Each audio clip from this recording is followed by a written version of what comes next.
El Poder Legislativo bajo la lupa ciudadana, el tema que tocamos en esta ocasión aquí en Ruta 44.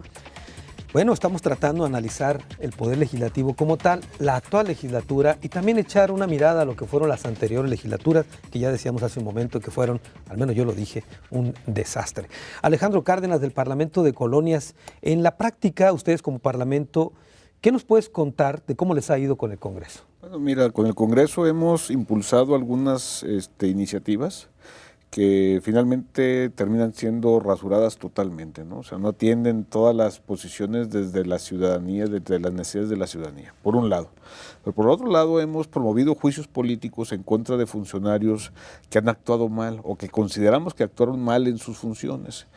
Y esos juicios políticos realmente no han procedido, aun cuando llevamos todo el procedimiento, presentamos las pruebas, presentamos todo, y finalmente el tiempo que toma la Comisión Legislativa para analizar todo este proceso, pues son años y terminan por desecharlos. Entonces realmente nosotros nos sentimos decepcionados de estos procesos, pero bueno, te das cuenta que las leyes que el mismo Congreso hace, están estructuradas para poner todo este tipo de trabas y que realmente los juicios políticos, para poderlos desaforar, pues realmente no procedan, ¿no? O sea, termina siendo una vacilada esos procedimientos y yo no he visto hasta ahorita que realmente se sancione algún funcionario cuando realmente hay muchas acciones que han hecho mal. Solamente funcionan cuando hay una voluntad política.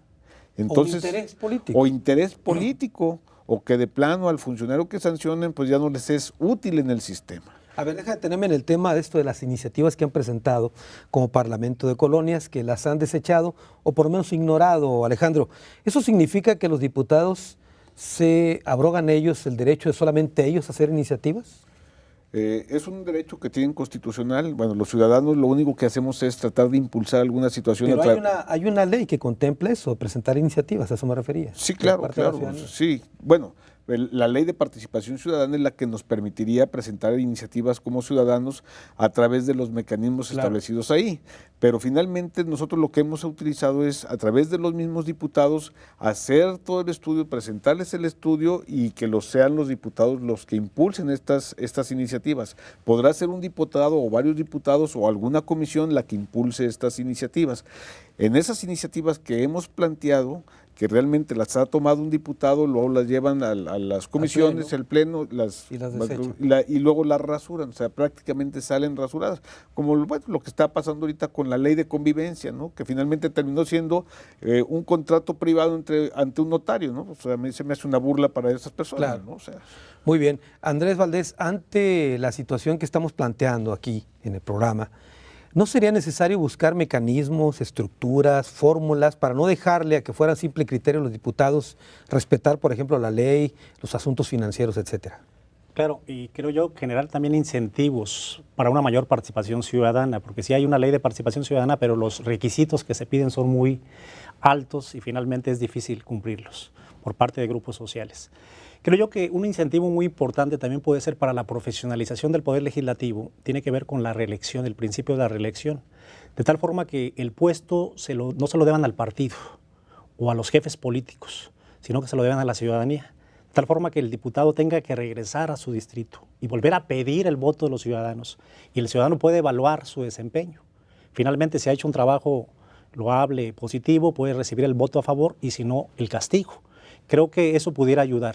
Pudiera ayudar también una especie de sistema meritocrático en la propia estructura del Congreso, en el que no sean los amigos, los compadres, los familiares o a veces las amantes las que se incorporen al Poder Legislativo, sino que sean realmente jóvenes, hombres y mujeres con capacidad, con formación, con experiencia, que puedan contribuir a que esta institución pública, esta institución de gobierno, sea más profesionalizada y preste un servicio público de calidad a la ciudadanía. Creo que de esa forma pudiéramos tener una imagen distinta y una percepción social diferente del Poder Legislativo. Sí, lo que comenta Andrés es muy importante y lo aclaro a la gente que nos está viendo, porque al menos en la 59 legislatura se detectó que estaban trabajando ahí suegros, novias, hijas, primas, sobrinas de los señores diputados.